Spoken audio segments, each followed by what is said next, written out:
చెత్త పన్ను అప్పుడు వేసినప్పుడు చెత్త పన్ను వేసినందుకు చెత్త ముఖ్యమంత్రి అని కూడా మాట్లాడడం జరిగింది. చెత్త పన్ను అనేది చెత్తను కలెక్ట్ చేసుకోవడానికి ఖచ్చితంగా ప్రపంచ దేశాల్లో కావచ్చు, ఏ దేశంలో కూడా శానిటేషన్ బాగుండాలి అంటే ఖచ్చితంగా ఆ చెత్తను కలెక్ట్ చేసుకోవడానికి ఎవరికో ఒకరికి అప్పచెప్పాలి.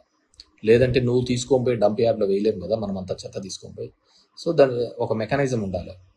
సో ఆ రోజు ప్రతిపక్షంలో ఉన్నప్పుడు వాళ్ళు మాట్లాడినారు ఆ విధంగా వేయకూడదని. కానీ ఇప్పుడు మళ్ళీ వేయచ్చు, అది చెయ్యొచ్చు అనే పద్ధతిలో వాళ్ళు కూడా ఇంప్లిమెంట్ చేస్తున్నారు. పవన్ కళ్యాణ్ గారు కూడా అది మళ్ళీ ఎక్కడో ఇంప్లిమెంట్ చేస్తున్నట్టు నేను చూశాను. వెదర్ అది కరెక్టా తప్ప అని కూడా నాకు తెలియదు.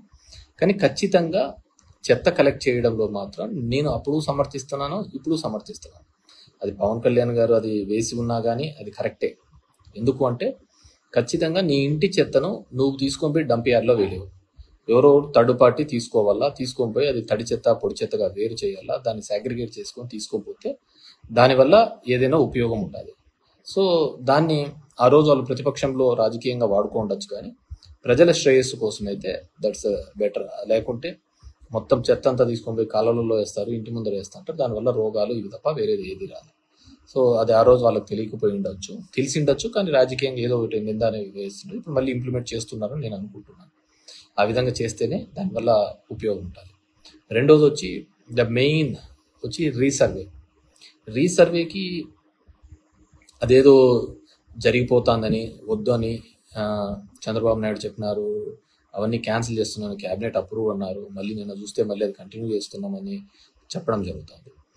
రీసర్వేకి సంబంధించి నిర్మలా సీతారామన్ తన బడ్జెట్ స్పీచ్లో కూడా చెప్పడం జరిగింది. ఇవి కొన్ని రిఫార్మ్స్ తీసుకొని రాకపోతే కష్టమని. పట్టణ ప్రాంతాల్లో అయితే జిఐఎస్ అని, జియోగ్రఫికల్ ఇండికేషన్ సిస్టమ్ అని, ఇక్కడైతే రీసర్వే అని, టైటిలింగ్ యాక్ట్ అని ఇలాంటివి తీసుకొని రావాలని, అప్పుడైతేనే మేము కొద్దిగా లోన్స్ ఇవ్వగలుగుతామనే పద్ధతిలో వాళ్ళు మాట్లాడడం జరిగింది. సో ఎందుకు నేను చెప్తున్నానంటే, ఉదాహరణకు మా అనంతపూర్ జిల్లా లాంటి జిల్లాల్లో సర్వే నెంబర్ 50 ఉదాహరణకు ఉంటే ఆ 50లో ఉండాల్సినది 70 ఎకరాల ఎక్స్టెంట్ అయితే 150 ఎకరాలకు పాస్బుక్లు ఉంటాయి. దాంట్లో ఎవడు భూమి మీద ఉన్నాడో, ఎవడు బ్యాంకు లోన్ కోసం దొంగ పాస్బుక్లు పెట్టుకున్నాడో కూడా ఎవరికి తెలియదు. ఆ విధంగా మా జిల్లాలో దగ్గర దగ్గర 25 లక్షల ఎకరాలకు ల్యాండ్ కంటే ఎక్కువ పాస్బుక్స్ ఉన్నాయి. అవన్నీ ఫిల్టర్ కావాలి, అవన్నీ క్లియర్ కావాలంటే ఖచ్చితంగా రీసర్వే తప్ప వేరే దారే లేదు. అది 100 years బ్యాక్ మనకు ఒకసారి రీసర్వే జరిగింది బ్రిటిష్ కాలంలో. మళ్ళీ ఇప్పుడు రీసర్వే జరుగుతుంది. అంటే భూమి ఎంతైతే ఉన్నామో, ఫీల్డ్ లెవెల్ ఎంతైతే భూమి ఉంటుందో వాటిని గుర్తించి చేయడం.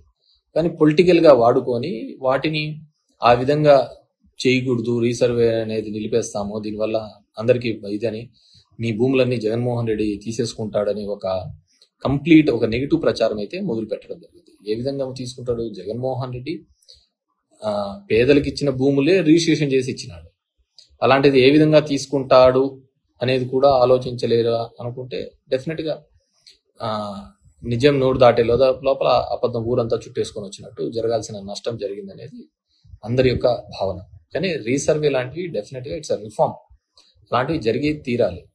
ఎందుకంటే దానికి గవర్నమెంట్ షూరిటీగా ఉంటుంది నీ టైటిల్కి. దానివల్ల 95% సివిల్ పంచాయతీలు, సివిల్ కోర్టులో డిస్ప్యూట్స్ అన్ని తెగిపోతాయి.